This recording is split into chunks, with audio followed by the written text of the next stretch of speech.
F7th Funk, Pentatonic Improv. Here's the comping.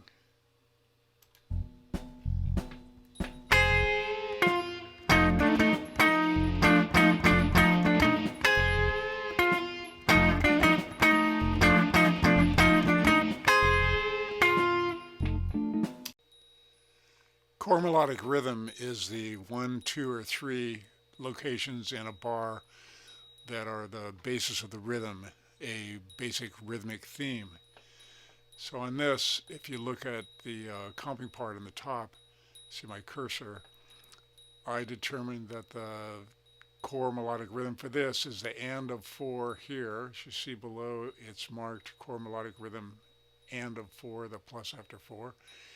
And beat 2 here, and beat 3. Then in the next bar, here again there's a chord on the and of 4, and there's a chord on 2 and a chord on 3. And these things are reinforced in the arrangement that you hear as the backing track. Whether melody is composed or improvised, there's a order of melodic importance, beginning usually with the chord tones. So I'm representing the core melodic rhythm with the root of the chord, then I'll do it with the minor arpeggio and the minor 7th arpeggio. Here's the root, playing the core melodic rhythm.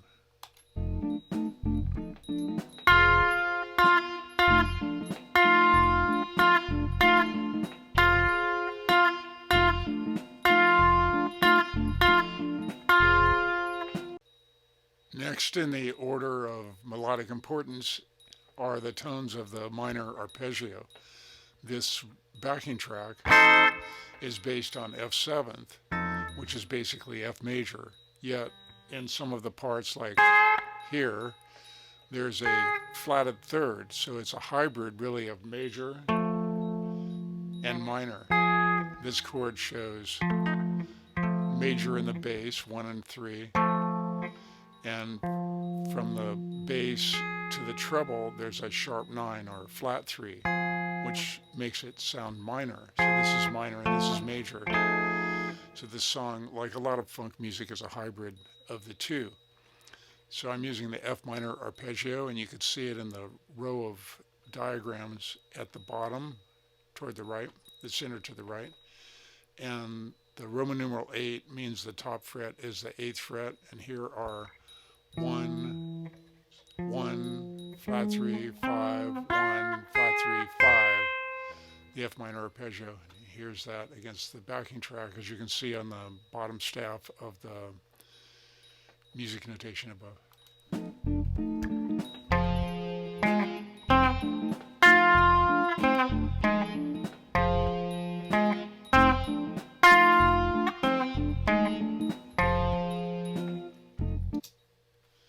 Next in the order of melodic importance are the tones of the F minor 7th arpeggio, and you can see that in the bottom row of diagrams, the second from the left, F minor 7th at the 8th fret, with tones 1, F at the 5th string 8th fret, 1, flat 3, 5, flat 7, 1, flat 3, 5, flat 7, and here's that against the backing track.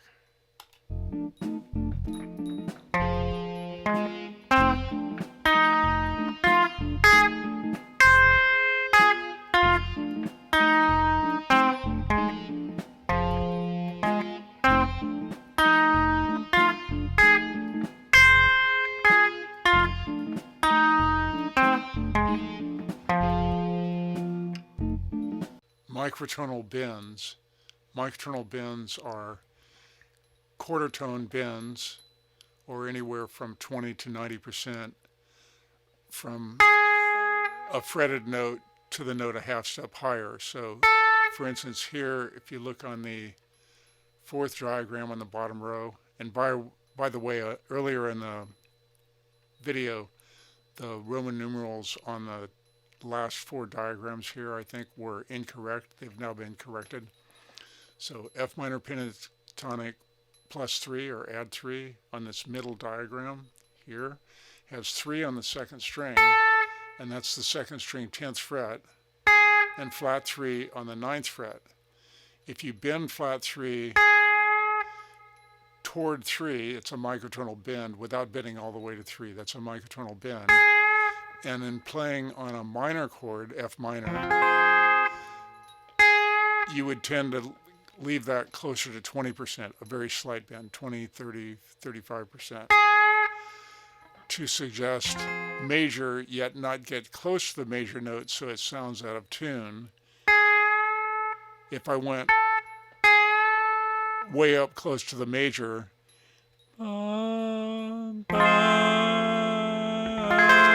it sounds awful, as you can hear, against the minor. And I would want to do it more slightly. Very slight bend. If I'm playing against a major chord, I can go closer to the major third.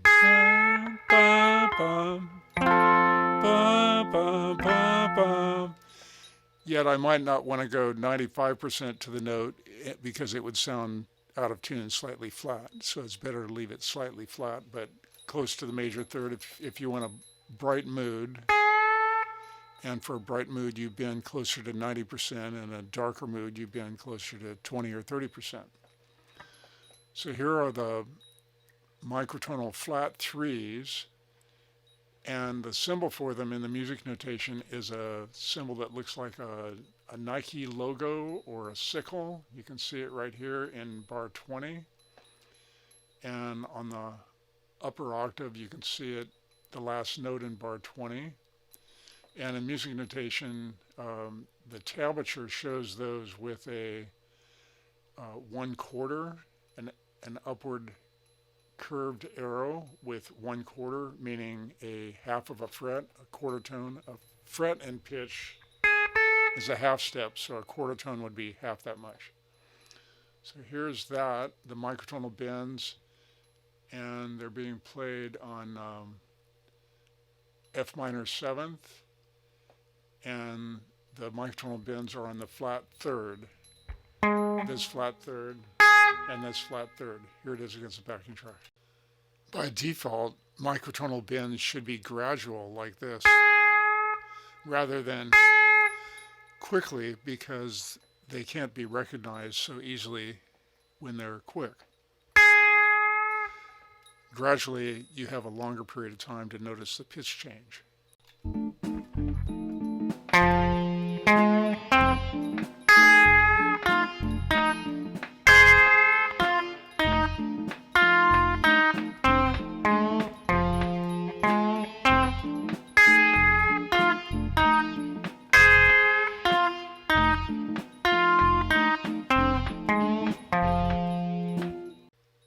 Chromaticism has been used in jazz, and before it ragtime, and before that it was in 19th century classical music.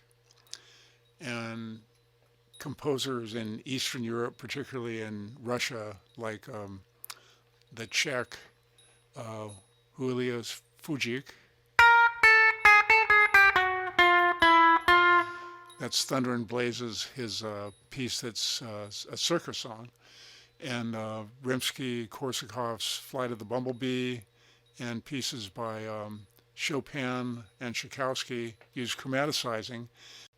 Then in turn, the ragtime jazz composers like Eubie Blake and Scott Joplin used chromaticizing, being influenced by the 19th century composers. And jazz players that followed, jazz piano players like Thelonious Monk, studied 19th century classical music and picked up chromaticizing from that. Here is flat 3 before 3, and the convention has been established from ragtime and forward of playing flat 3 before 3 even when you're descending. If you look at the middle diagram in the bottom row here, F minor pentatonic plus 3 plus natural 3. When you ascend, you'd play 1, flat 3, 3, 4, 5. Notice there's a 3 on the 4th string and the 5th string. It's just options. 1, flat 3, 3, 4, 5. flat 7, 1. When you descend in ragtime tradition, you still put the flat 3 before the 3. 1, flat 7, 5, 4, flat 3, 3. It's out of order of pitch, but establishing the convention of lower chromatic embellishment. So 3 is being preceded by flat 3 that leads up to it. Here are a couple of examples of flat 3 before 3. And now notice on the upper left that in the music notation, between the music notation and the tablature, there's a row of fingers, my suggested fingering for your fretting hand, and a row of scale tones such as flat 3, 3, flat 7, 1. And here's the first example.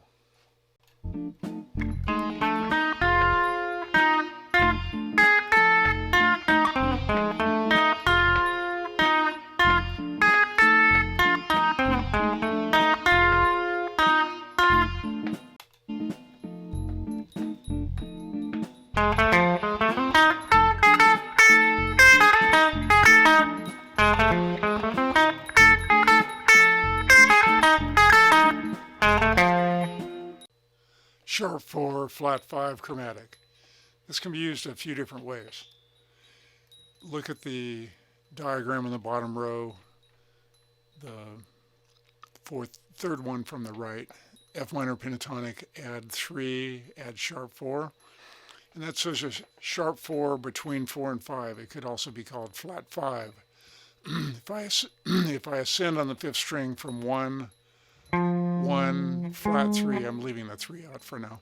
1, flat 3, 4, sharp 4, 5.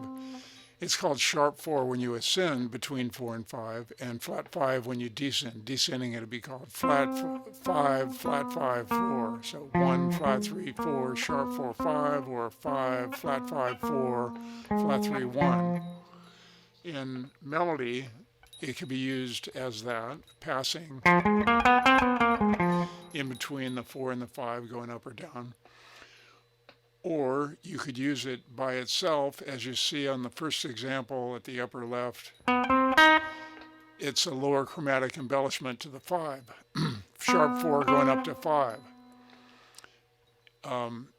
The last 3 notes of bar 34 right here use it as flat 5, a darkened scale note, as if you're playing the scale minor pentatonic, 1, flat 3, 4, flat 5, flat 7, 1, a minor pentatonic with a flat 5.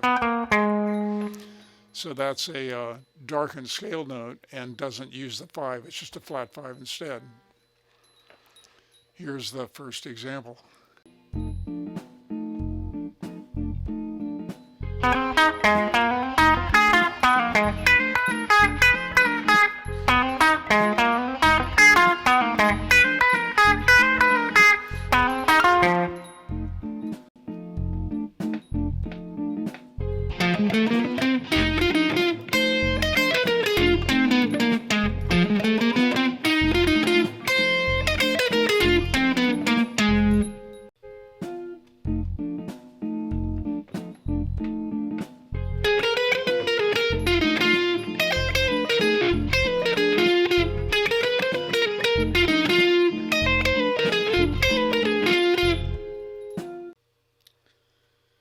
F major pentatonic with flat 3 option.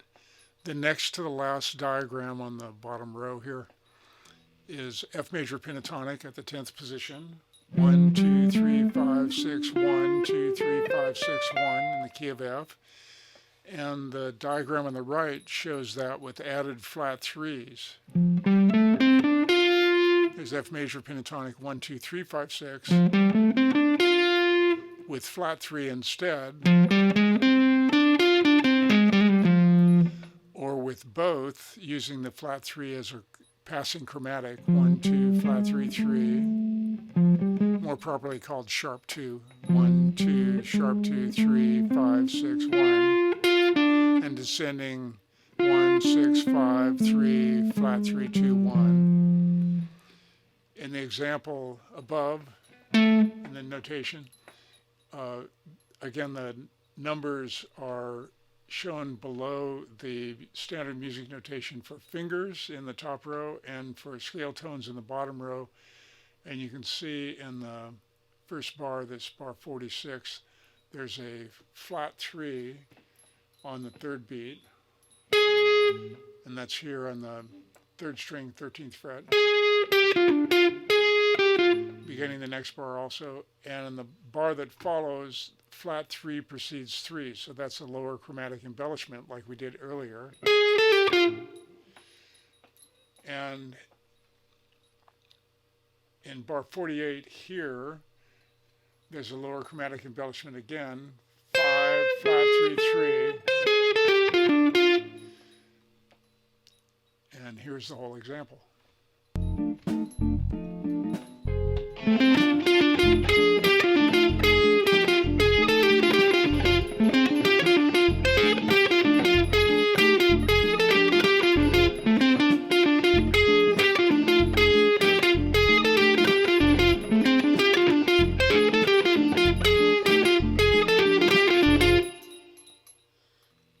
Thanks for listening and looking. And if you haven't subscribed already, please do so below. And you could also ring the bell so you get notifications. Thank you.